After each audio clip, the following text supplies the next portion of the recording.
యాదాద్రి భువనగిరి జిల్లా భువనగిరి మండలం బండ సోమవారం గ్రామ సర్పంచ్ కటిక జంగయ్య గారు మనతో ఉన్నారు. ఇక్కడ గెలిచిన కాడ నుంచి ప్రతిపక్ష హోదాలో ఎలాంటి అభివృద్ధి కార్యక్రమాలు చేస్తుందో వారిని అడిగి తెలుసుకునే ప్రయత్నం చేద్దాం. నమస్తే సార్. నమస్తే సార్. సార్, ఎట్లా ఉంది ఇక్కడ? మీరు బీఆర్ఎస్ పార్టీ ప్రతిపక్షం నుంచి వచ్చారు. ఇక్కడ ఉన్న 6 గ్యారెంటీలు ఎట్లా అమలు అవుతున్నాయి? 99 రోజుల ప్రణాళికలో భాగంగా ఇప్పుడు చేసిన అభివృద్ధి కార్యక్రమాలు ఏంటి సార్? ఇప్పుడు 6 గ్యారెంటీల పథకం భాగంగా ఫస్ట్ అయితే మేజర్గా మా దగ్గర పైలట్ ప్రాజెక్ట్ తీసుకొని 116 ఇళ్ళు మంజూరైనాయి. ఇందిరమ్మ ఇళ్ళ భాగంగా 80 ఇళ్ళు పూర్తయినాయి. ఇప్పటికీ ఇంకా 30 ఇళ్ళు కొంచెం ప్రారంభోత్సవం కావాల్సి ఉన్నది. అదొకటి. తర్వాత పింఛన్ రేటింగ్ పింఛన్ ఏం రాలేదు. అది ఒకటి. బస్సు ఫ్రీ ఉచిత బస్సు నడుస్తుంది. అదొకటి. ఈ 200 ఇంట్ల వరకు కరెంటు మాత్రం అందరికీ ఆల్మోస్ట్ ఆల్ గ్రామంలో అందరికీ వస్తుంది. అక్కడ ఏం ప్రాబ్లం లేదు. ఇక రైతు రుణమాఫీ అయితే కొంతమందికి అయింది, అందరికీ కాలేదు. అదొకటి. ఇక పింఛన్లు ఇంతవరకు ఒకటి కూడా రాలేదు. అంటే రేపు నూతన పెన్షన్స్ ఇస్తా అన్నారు సార్. ఈ రోజు నుంచే ఎంతమంది అప్లికేషన్లు? మా దగ్గర మొత్తం ఇంకా కూడా 40 మంది 50 మంది ఉన్నారు, ఎలిజిబుల్ ఉన్నారు. ఇంతవరకు ఒక్కటి కూడా రాలేదు. ఆల్రెడీ అప్లై చేసుకున్న వాళ్ళు ఒక 30-40 మంది కూడా ఉన్నారు. వాళ్ళకి ఇంతవరకు ఒకరికి ఇస్తున్నారు, కానీ ఇంతవరకు ఏం రాలేదు. ఓకే సార్, ఇప్పుడు 99 రోజుల దాంట్లో భాగంగా ఇప్పుడు చేస్తున్న అభివృద్ధి ఏంటి సార్? 99 రోజుల కార్యక్రమం భాగంగా గ్రామంలోని అన్నీ కూడా స్ట్రీట్ లైట్ కానీ పారిశుద్ధ్యం కానీ అన్ని కార్యక్రమాలు చేసినాం. ఇక్కడ ఉన్నటువంటి ఎలాంటి సమస్యలు లేకుండా వాటర్ సప్లై కానీ ఇది కూడా జనాలకి ఎవరికి కూడా ఇబ్బంది లేదు. రోజు కావాల్సినటువంటి ఒక్కరోజు మీటింగ్ గ్రామ సభలు పెట్టుకోవడం జరిగింది. మండల స్థాయిలో మీటింగ్ పోవడం జరిగింది, జిల్లా స్థాయిలో కూడా జరిగింది. విద్య మా దగ్గర ప్రాథమిక పాఠశాల ఉన్నది, హై స్కూల్లో ఉన్నది. వారికి కూడా ఎవరినైతే తెచ్చినాం అందరూ కూడా ప్రభుత్వ పాఠశాల చదువుకోవాలి. ప్రభుత్వ పాఠశాలకు కావాల్సిన వసతులన్నీ కూడా గవర్నమెంట్ నుంచి సప్లై చేస్తుంది. కాబట్టి మేము కూడా ప్రతి ఒక్కరిని ఇంటింటి తిరిగి బడిబాట కార్యక్రమం కూడా ప్రారంభించడం జరిగింది. సార్, బడిబాట కార్యక్రమంలో విద్యార్థుల తల్లిదండ్రుల స్పందన ఏ విధంగా ఉంది సార్? చాలా బాగుంది సార్. అప్పటికంటే ఇప్పుడు మెరుగున్నది. ఎందుకంటే గతంలో సరిగా వసతులు లేకపోయేది పాఠశాలలో. ఇప్పుడు గవర్నమెంట్ పాఠశాలలో అన్ని వసతులు ఉన్నాయి, ఉపాధ్యాయులు ఉన్నారు. ఓన్లీ విద్యార్థులు లేక విసిరిపోతుంది. కాబట్టి విద్యార్థులకు కూడా అప్పుడు గతంలో మధ్యాహ్న భోజనంతో పాటు ఇప్పుడు మార్నింగ్ అల్పాహారం పెడుతున్నారు, పుస్తకాలు ఇస్తారు, అన్ని వసతులు ఉంటున్నాయి. కాబట్టి అందరూ కూడా తల్లిదండ్రులు రేపు జూన్ 12 నుంచి అందరూ కూడా పంపించడానికి సిద్ధంగా ఉన్నారు. ఇటు హై స్కూల్కు ప్రాథమిక పాఠశాల రెండింటికి కూడా వస్తారు. మాకు ఆల్రెడీ ప్రాథమిక పాఠశాల 3 ఉపాధ్యాయులు ఉన్నారు. వారు కాకుండా మా గ్రామం నుంచి ఇంకిద్దరు వాలంటీర్ పెట్టడానికి కూడా మేము గ్రామ పంచాయతీ పాలక మండలి నుంచి కూడా మేము సుముఖంగా ఉన్నాం. ఎట్లయితే మేము స్కూల్ సక్సెస్ చేయడానికి అందరూ కూడా సహకరిస్తారు. సరే, ఈ బండ సోమవారం గ్రామాన్ని మాజీ ఎమ్మెల్యే పైల శేఖర్ రెడ్డి గారు చేసిన అభివృద్ధి కార్యక్రమాలు ఏమి? అంటే గతంలో శేఖర్ రెడ్డి సారు ఈ గ్రామంలో ఫస్ట్ మేజర్గా గ్రామంలో అన్ని సీసీ రోడ్లు పెండింగ్ ఉండే. కొంతమంది నేను 2006లో సర్పంచ్ 2006 నుంచి 13 వరకు చేసిన. అప్పుడు కొన్ని రోడ్లు సీసీ రోడ్లు డ్రైనేజ్ అయినప్పటికీ మధ్యకాలంలో కొన్ని అయినా కొంచెం మిగిలి ఉన్న మొత్తం ప్రతి ఇంటికి మొత్తం అందరికి కూడా సీసీ రోడ్లు డ్రైనేజ్ మొత్తం పూర్తి కంప్లీట్ చేసిండు.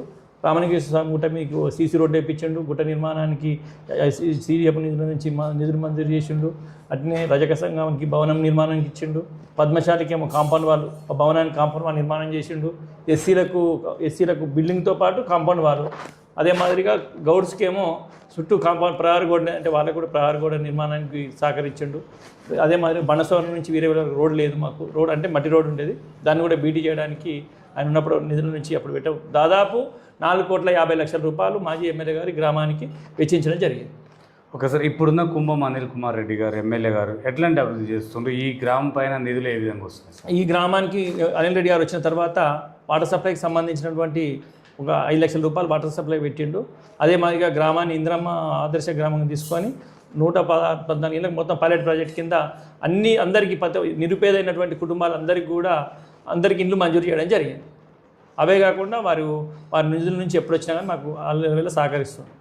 సార్, ఇక్కడ డ్రైనేజీ కొద్దిగా ఇబ్బంది ఉన్నది, ఇంకుడు గుంతలు కావాలని చెప్పేసి కొంతమంది ప్రజలు అంటున్నారు సార్. దానిపైన మీరు ఎట్లాంటి? మా గ్రామంలో ప్రతి ఒక్కరికి డ్రైనేజ్ ఉంది. డ్రైనేజ్ లేని ఇల్లు లేదు, ఎక్కడ కూడా లేదు. ఇంకుడు గుంతలు ఎన్ని ఇవ్వడానికైనా సిద్ధంగానే ఉన్నాం. వాళ్ళు అడగడమే మా ఇస్తూనే ఉంటున్నాము, సిద్ధంగా ఉంది. గవర్నమెంట్ కూడా ఇంకుడు గుంతలకు ఒకరికి 12,000 రూపాయలు ఇవ్వడానికి కూడా సెంట్రల్ గవర్నమెంట్ స్కీమ్ అది రెడీగా ఉన్నది. కానీ ఎవరు కూడా అందరికీ ఆల్మోస్ట్ ప్రతి ఒక్కరికి కూడా అండర్ గ్రౌండ్ డ్రైనేజ్ కలెక్షన్ ఉంది మా దగ్గర. సరే, కుంభం ఫౌండేషన్ ద్వారా ఎంతమందికి నిరుద్యోగ యువతకి ఉపాధి కల్పిస్తున్నారు సార్? మా దగ్గర అయితే ఎవరికి అవకాశం రాలేదు, అప్లికేషన్ ఎవరు చేసుకోలేదు. చేసుకుంటే అవకాశం వచ్చినా కానీ ఎవరు పోలేదు. ఓకే సార్, ఇక్కడ వైద్య సౌకర్యాలు ఏ విధంగా ఉన్నాయి? వైద్యం గవర్నమెంట్ నుంచి కంపల్సరీ మాకు పిఎస్సి ఇక్కడ ఉంటుంది, సబ్ సెంటర్ చందుపట్ల మా ఊరు కలుపుకొని ఉంటుంది. వాళ్ళు వారానికి 2 సార్లు వస్తారు. కావాల్సిన నెలకు సరిపడే అటువంటి బీపీ టాబ్లెట్ కానీ షుగర్ టాబ్లెట్ కానీ అవి ఇస్తారు. గర్భిణులను చూస్తారు, బాలంతలను చూస్తారు. వాళ్ళకి సంబంధించిన ట్రీట్మెంట్ కానీ ఏవైనా కానీ మంచి వైద్యం మంచి అందుబాటులో ఉన్నది. అవే కాకుండా మాకు గ్రామానికి చెందినటువంటి కొన్ని హాస్పిటల్ ఉన్నాయి. అభయ హాస్పిటల్ మా స్టూడెంట్ ఆయన కూడా అప్పుడప్పుడు ఉచిత వైద్యం చేస్తాడు. అవే కాకుండా ఏజే గ్లాస్ ఫ్యాక్టరీలు తర్వాత అనేక రకాల హాస్పిటల్ కూడా అప్పుడప్పుడు ఉచిత క్యాంపులు కూడా పెట్టడం జరుగుతుంది. సరే, ఈ బండ సోమవారం గ్రామం అభివృద్ధికి మీ దగ్గర ఉన్న ఎజెండా ఏంటి సార్? ఇక ఎజెండా ఏం సార్, మొత్తం ప్రతి ఒక్కరిని కూడా అవేర్నెస్ చేయాలి. ప్రతి ఒక్కరికి కూడా వారికి విద్యను అందించాలి. వారి పేదరికం నుంచి ప్రతి ఒక్కరికి పని కల్పించాలి. వారి పని వాళ్ళు చేసుకొని ఎవరంతా సక్సెస్ సమానంగా ఊరు సమస్యలు ఏది వచ్చినా కానీ అందరు సమిష్టిగా ఉంటాం. పార్టీలకు అతీతంగా అందరు పనిచేస్తారు. ప్రతిపక్షం పరోక్షం అనేది లేకుండా ప్రతి ఒక్కరికి పని చేయడం మా కాన్సెప్ట్ అందరికీ. సరే, ఇక్కడ మాజీ ఎమ్మెల్యే పైల శేఖర్ రెడ్డి గారు ఓడిపోవడానికి ఒక కారణం అని చెప్పచ్చు. అంటే ఒకటి ఏంటంటే మేజర్గా ఆయన 10 సంవత్సరాలు చేసిండు ఒకటి. రెండవది ఏంటంటే కుంభంగాని కుమార్ రెడ్డి కూడా ఒకసారి 2 సార్లు ఓడిపోయిండు, అదొక సానుభూతి. రెండవది ఏంటంటే ఈయన మన రేవంత్ రెడ్డి గారు పెట్టినటువంటి హామీలన్నీ ఉచిత హామీలన్నీ కూడా ఇవన్నీ అయితే ఇప్పుడు కేసీఆర్ ప్రభుత్వమే గిన్ని చేస్తుంది, రేపు వచ్చినాక ఇవన్నీ ఇస్తారనే ఉద్దేశంతో అందరూ కూడా జనాలు మోసపోయి అందరూ ఓటేసారు. అదే కారణంగా శేఖర్ రెడ్డి గారు ఓడిపోయారు. సరే, ఉపాధి హామీ కూలీలకి కొంచెం ఫింగర్ సైజ్ పడతలేవని అంటున్నారు. వారి వర్తలేక ఉంటాయి. ఇప్పుడు ఏమైందంటే ఇంతకితమే ఫింగర్స్ ఇట్లా ఉండేది, ఇప్పుడు అది లేదు. ఓన్లీ ఫోటోస్కాపే. వచ్చిన నుంచి 4 గంటల వరకు అక్కడనే పని చేస్తే అదే హాజరు. దాని ప్రకారం అందరికి కూడా వస్తుంది. ఎవరికి కూడా ఏమైనా లేకుండా ఒకరిద్దరు ఉంటే కూడా కేవైసీ వెంటనే అప్డేట్ చేపిస్తుంది.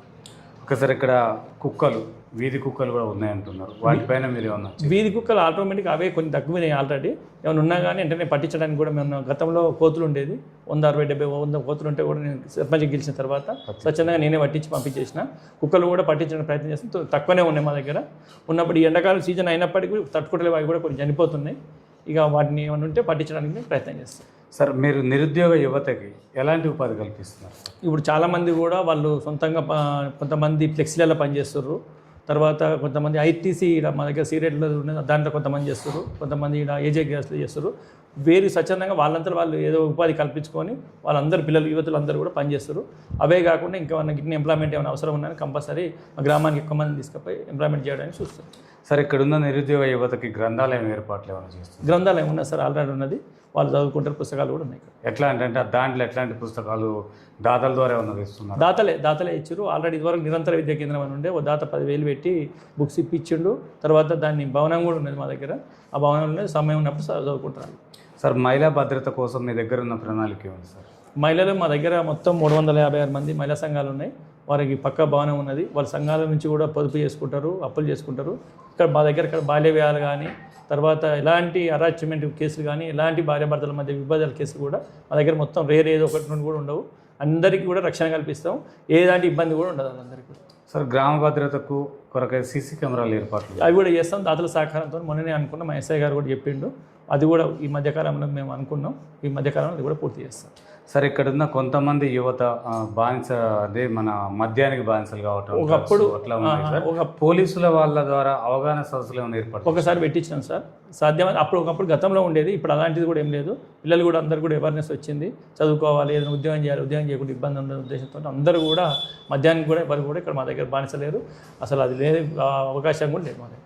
సార్, ఇక్కడ ఐకేపీ సెంటర్లలో ఇంతవరకు కూడా కొనుగోలు కావట్లేదు. అయితే మా దగ్గర 8 గ్రామాల కింద పిఎస్సి బ్యాంక్ చేస్తుంది. మా దగ్గర ఒక గింజ కూడా లేదు. నేను ఈ రోజుతో క్లోజ్. మా దగ్గర ఒక ఒడ్ల గింజ కూడా లేదు. మొత్తం కూడా సరఫరా చేసిన మా గ్రామ రైతులందరూ సమైక్యంగా ఉండి వారి సహకారాలు అందించి ఎప్పటికప్పుడు లారీలు తెప్పించుకొని రైస్ మిల్లు తెప్పించుకొని మా పాలక మండలి గ్రామ పంచాయతీ పాలక మండలి కూడా ఎప్పటికప్పుడు అప్డేట్ చేసి ఈ రోజుతో ఒడ్ల కొనుగోలు కేంద్రం కూడా పూర్తి అయిపోతుంది. సార్, మీ పాలక మండలి సపోర్ట్ ఏ విధంగా ఉంటుంది? ఉప సర్పంచ్ మీకు సహకరిస్తుంది? 100% ఉప సర్పంచ్తో పాటు మేము ఉప సర్పంచ్ వార్డు మెంబర్ అన్న తారతమ్యం లేదు. అందరూ సమానం అన్న ఉద్దేశంతోనే మేము గ్రామ పంచాయతీ నడుస్తుంది. అందరూ కూడా అంత ఎడ్యుకేటెడ్. బాగా ఏ మీటింగ్ పెట్టినా ఎక్కడైనా ఎవరైనా ప్రతి ఒక్క విషయంలో అందరూ సహకారం 100% ఇస్తారు. సార్, ఇక్కడ పొలాల దగ్గరికి వెళ్ళి కొన్ని డొంకలు పెండింగ్ ఉన్నాయంటున్నారు సార్, మీకు దృష్టిగా వచ్చింది? ఏం డొంకలు అంటే ఏంటి సార్? అంటే రైతులు బావుల దగ్గరికి వెళ్ళి వారు ఉంటాయి బాటలా, అవన్నీ కూడా గతంలోనే ఉపాధి పథకం కింద ప్రతి ఒక్కరి దగ్గరికి కూడా బాటలు పోయడం జరిగింది. ఎక్కడ కూడా సమస్యలు ఏమి కూడా లేవు. 1-2 ఏమైనా ఉంటే ఉండొచ్చు, అవి కూడా పూర్తి చేస్తారు. ఓకే సార్, మీరు మళ్ళీ గెలిపించిన మీ గ్రామ ప్రజలకు ఏం చెప్పదలుచుకున్నారు సార్? వాళ్ళు గెలిపించడం నేను అదృష్టంగా భావిస్తున్నా. వారికి ఎంత సేవ చేసినా నేను తక్కువనే. వారు ఎందుకంటే గతంలో 2006 నుంచి 2011 వరకు నన్ను సర్పంచ్ చేసారు. తర్వాత కూడా 2 సార్లు కూడా నాకు అవకాశం రాలేదు. రానప్పటికీ మళ్ళీ నాకు అవకాశం వచ్చినందుకు నన్ను గెలిపించినందుకు వారికి ఎప్పుడు ఎల్లవేళ రుణపడి ఉంటా. వారికి ఎంత చేసినా నేను తక్కువనే అనుకుంటున్నా. వారికి ఏ ఆపద ఉన్నా ఏ విషయంలో నేను 100% వాళ్ళు ఎంబడి ఉంటూ ప్రజలతోనే మమకమై వారికి ఎల్లవేళ సహకారాలు అందిస్తాను. వారు కూడా నాకు సపోర్ట్ చేస్తారు అందరు కూడా. సార్ ఇక్కడ ఈ గ్రామ సమస్యలపైన మీరు ఎమ్మెల్యే గారి దృష్టికి ఏమైనా తీసుకెళ్ళడం జరిగిందా? కలిసిరా సార్ ఎప్పుడైనా? ఒకసారి కలిసినాము, సార్ చెప్పినాము ఏమన్నా తప్పకుండా చేస్తున్నాడు, వాళ్ళు కూడా స్పందించారు. ఇక్కడికి ఎప్పుడన్నా వచ్చిందా సార్? నేను సర్పంచ్ అయినాక రాలేదు, అంత ముందుకు వచ్చాను. మొన్న 4 నెలలు అయింది కదా, అవకాశం కూడా రాలేదు, వచ్చితే కంపల్సరీ తీసుకొస్తాం. మొన్న ఉపాధి కింద మహిళా బిల్డింగ్ కూడా భవనం మంజూరు ఎమ్మెల్యే గారు చేసిండు. వాటర్ సప్లై కూడా ఎప్పుడైనా అవసరం ఉంటే వెంటనే పెట్టేస్తాడు. సరే, ఈ టీఆర్ఎస్ పార్టీ తరఫున గెలిచిన సర్పంచులు అందరూ కూడా ఎమ్మెల్యే గారు మాకు నిధులు ఇవ్వట్లేదు అంటున్నారు, ఎంతవరకు వాస్తవం? అయితే మా ఎమ్మెల్యే గారికి వచ్చిన మేము మొన్ననే గెలిచినాము. ఫస్ట్ ఒక 10 వచ్చినాయి, ఏది ఎన్ఆర్జీఎస్ కింద 10 కొన్ని రోజులు వస్తే ఫస్ట్ ఆ ఊర్లో అవసరాలు ఉన్నాయి కాబట్టి వాళ్ళకి ఇచ్చిండు. ఇక మాకైతే ఈసారి మరి అందరికీ కంపల్సరీ మహిళా బిల్డింగ్ కూడా అందరికీ పెట్టిండు. సరే, ఎమ్మెల్యే గారి దృష్టి కూడా తీసుకుపోయినాం, అందరం కూడా అడగడం జరిగింది. అట్లేం లేదు, అందరి దఫల వరకు కంపల్సరీ ఇస్తా, నాకు పార్టీలు గిట్టీలు అని ఏం లేదు, అభివృద్ధే ముఖ్యం అనుకుంటున్నాను. ఆయనకు కూడా మాకు ఇప్పుడు కాలువ కూడా ఉంది, ఆ కాలువ కూడా బండసవరం వరకు కావాలని చెప్పి అడిగినా తప్పకుండా చేస్తా అంటుండు. అప్పుడైతే ఏమైనా పార్టీల పరంగా అయితే ఏమంటారు. సరే, ఇందిరమ్మ ఇండ్లు ఎన్ని వచ్చినాయి, ఇంకా ఎంతమంది ఉన్నారు సార్ లబ్ధిదారులు? ఇప్పుడు 116 వచ్చినాయి. 116 వచ్చినప్పుడు ఒక 80 మందే కట్టుకోగలిగారు. కొంతమంది అసలు లేరు, అక్కడ లేకుండా కూడా కొంతమందికి ఎలిజిబిలిటీ ఉండడం చేత ఇవ్వడం జరిగింది. ఒక 30 ఇళ్ళు కట్టుకోలేదు వాళ్ళు, ఇక అవి క్యాన్సిలేషన్ అవుతున్నాయి. ఇంకా వాస్తవంగా ఈ గ్రామంలో ఎలిజిబిలిటీ ఉన్నటువంటి ఇళ్ళు ఇంకొక 30 అవసరం ఉన్నాయి. ఈ 30 ఈ దఫాలో ఎమ్మెల్యే గారిని అడగవచ్చు. సరే, ఈ గ్రామంలో ఉన్న మహిళా సోదరిమణులు మొత్తం కూడా ఉచిత బస్సును వినియోగించుకుంటున్నారు సార్? అందరూ ఊహించుకుంటూ వస్తుంది బస్సు మాకు హైదరాబాద్ నుంచి 3 ట్రిప్లు వస్తుంది. వీరికి ఉప్పల్ నుంచి పులిల వరకు పొద్దున 7 గంటలకు వస్తుంది, మధ్యాహ్నం 1కి వస్తుంది, సాయంత్రం 5 గంటలకు వస్తుంది. అందరూ హైదరాబాద్కి అవసరం ఉంటుంది, హైదరాబాద్కు భువనగిరికి అవసరం ఉంటుంది, అందరూ కూడా వాడుకుంటారు మహిళలు ఎవరు కూడా. సార్, గ్రామ అభివృద్ధి కొరకు మీరు పార్టీ మారుతారన్న శబ్దం వినపడుతుంది. నేను పార్టీ మారడం అనేది ఏమి ఉండదు, ఏది ఉన్నాయి మా గతంలో నేను 2006లో అప్పుడు ఫస్ట్ స్టార్టింగ్లో టీడీపీలో ఉన్న నరసింహ గారి నాయకత్వం, తర్వాత ఉమారెడ్డితో ఉన్న తర్వాత మన తెలంగాణ రాష్ట్రం వచ్చిన తర్వాత తెలంగాణ రాష్ట్రం అందరం అయిపోయిన ఉద్దేశంతో శేఖర్ రెడ్డి గారు ఫస్ట్ పీరియడ్ గారు సెకండ్ పీరియడ్ మేము జాయిన్ అయినాం. మళ్ళీ పార్టీని మారడం అనేది ఏముండదు. ప్రజలు అందరితో మన ప్రజలను ఇబ్బంది పెట్టదు, ప్రజల కోరిక మేరకే పార్టీలో ఉన్నాం, ప్రజలతోనే మనం ఉంటాం అంతే. సార్, కాంగ్రెస్ అధికారంలోకి వస్తే నూతన మార్పు వస్తుందని అన్నారు సార్, నిజంగా నూతన మార్పు మీరు చూస్తున్నారు? అంత పెద్దగా లేదు సార్, అప్పుడు కేసీఆర్ చేసిందే బాగుందనేది మా ఆలోచన. ఓకే సార్, అంటే కేసీఆర్ ప్రవేశపెట్టిన పథకాలు ఇక్కడ ఎన్ని లబ్ధిదారులకు చేరువైనాయి? గతంలో కేసీఆర్ ఉచిత కరెంట్ ఇచ్చిండు, అందరికి ఇచ్చిండు సఫిషియెంట్గా, పింఛన్లు ఇచ్చారు, అందరికి వచ్చినాయి. అప్పుడు రేషన్ కార్డులో కొంతమందికి ఇచ్చారు, మా దగ్గర రేషన్ కార్డులు ఇచ్చారు. అసలు రైతుకు ఏది కూడా ఎదురు చూడపోయేది. రైతు బంధు ఉన్నదనుకో, రైతు బంధు కథం time to time Rythu Bandhu ఇచ్చేది. రైతు బీమా ఇలా చనిపోయిండు 2 రోజులకు డబ్బులు వేసేది, ఎవరు ఫైర్ లేదు, ఏం లేదు. కేసీఆర్ పెట్టిన స్కీమ్లు ఏమున్నా కానీ రైతుకు చాలా ఉపయోగకరంగా ఉండేది. ఎరువులో కానీ ఎరువులు ఉన్నాయి అనుకో, ఆటోమేటిక్ రెడీగా ఉండేది. మనం పొలాలు రేపు వేస్తుంటే ఎల్లుండి వచ్చి చేసేది. ఒడ్లు రేపు కొంత స్టార్ట్ చేస్తారంటే అడ్వాన్స్గా గోదాములు తెచ్చుకోవాలి. అంటే ఆ విధంగా ఏది చెప్పినా చేసేది. మీరు మరి ఇక్కడ ఆర్థిక పరంగా ఇబ్బందులు ఉన్నాయేమో కానీ అన్న పనులు కావట్లేదు. సార్, గత ప్రభుత్వంలో అంటే బీఆర్ఎస్ అధికారంలో ఉన్నప్పుడు డబుల్ బెడ్రూమ్ ఇల్లు ఎన్ని వచ్చినాయి సార్? మా దగ్గరికి ఏం రాలేదు. అయితే వాస్తవంగా ఏంటంటే ఒక్క దగ్గర 20 ఇళ్ళు ఇస్తాం, 20 ఇళ్ళు ఇస్తాము, 5 లక్షల కాలే కట్టిస్తున్నారు. మా దగ్గర అవకాశం రాలేదు. మా దగ్గర అప్పుడు ఇల్లు కూడా ఎవరు అడగలేదు, ఇవ్వలేదు. అప్పుడు ఒక ఇల్లు కూడా ఇవ్వలేదు సార్. అప్పుడు స్వచ్ఛ భారత్ కింద మరుగుదొడ్లు ఏమైనా నిర్మించడం జరిగింది సార్? నేను స్వచ్ఛ భారత్ కాదు సార్, నేను 2006 ఉన్నప్పుడు సర్పంచ్గా ఉన్నప్పుడే మా గ్రామం నిర్మల్ పురస్కార్ అవార్డు వచ్చింది. అప్పుడే గ్రామంలో మొత్తం 100% మరుగుదొడ్లు అయిపోయినాయి. ఎక్కడ కూడా మరుగుదొడ్లు లేని బహిరంగంగా మల విసర్జన అనేదే లేదు. 2008లో నాకు నిర్మల్ పురస్కార్ అవార్డు రాష్ట్రపతి చేతుల మీద ఇచ్చారు. తర్వాత ముఖ్యమంత్రి రాజశేఖర రెడ్డి ఉన్నప్పుడు ఇచ్చారు. అప్పుడు ఇచ్చింది కాబట్టి అప్పటి నుంచి మా గ్రామంలో అసలు బయట ఎవరు మల విసర్జన అనేది ఉండదు. సార్, ఇన్నిసార్లు మీరు సర్పంచ్ అనేది చేసారు, ఇప్పుడు కూడా సర్పంచ్, మరి వేరే పోస్టులు చేయాలన్న ఆలోచన రావట్లేదు? అంటే మాకు అవకాశం రాలేదు. నాకు ఓన్లీ బీసీ వస్తేనే అవకాశం ఉంటుంది. ఎంపీటీసీ చేసి ఎంపీపీ చేద్దామంటే మాకు చందుపట్ల విలేజ్ పెద్ద విలేజ్, ఆడ 2000 ఓట్లు ఉంటే మాకు 1000 ఓట్లు ఉంటాయి. వాళ్ళు ఎంతసేపటికి ఆ ఊరి మీద ఫీలింగ్ ఉంటుంది. అదొకటి. రెండోది కూడా అక్కడ రిజర్వేషన్ కూడా మనకు అనుకూలించలేదు కాబట్టి సర్పంచ్గా చేసినాం. సర్పంచ్ చేయాలన్న ఆలోచన ఎట్లా వచ్చింది మీకు అసలు? ఇప్పుడు ఒకసారి ఏది ఉన్నా నువ్వు ఏది చేసినా సర్పంచ్ చేసినంత సాటిస్ఫాక్షన్ సర్పంచ్ డైరెక్ట్ జనాలతోనే ఉంటాడు. జనాలకు సంబంధం ఉంది. మేజర్ పోస్ట్ సర్పంచే. నీకు ఎంపీపీఐ జెడ్పీటీజీ ఏది చేసినా అంత సంబంధం ఉండదు. నిత్యం లేస్తే జనాలతో ఏదో ఏ విషయంలో గ్రామంలో ప్రతి ఒక్క విషయం సర్పంచ్ పోస్టుకున్నంత వాల్యూ దేనికి ఉండదని కూడా నేను అనుకుంటున్నా. సేవ చేయడంలో ఇంతకంటే మంచి డైరెక్ట్ సేవ చేయొచ్చు. ఇక ఆయన చెప్పి థర్డ్ పార్టీ ఇల్లు చెప్పాలని చెప్పేది కాబట్టి డైరెక్ట్ జనాలు పొద్దునే పోయి మొదటి అమ్మ నీకు ఏ సమస్య ఉంది, నీది ఏమన్నా వాళ్ళు నేరుగా మన దగ్గర రావడం ఇంత అదృష్టం ఏ పోస్ట్ కూడా ఉండదని అనుకుంటున్నాను. సార్, బండసోమవరం సర్పంచ్ ఫోన్లకు కానీ తర్వాత స్థానికంగా ప్రజల మధ్యలో ఉంటున్నాడు అనుకోవచ్చు?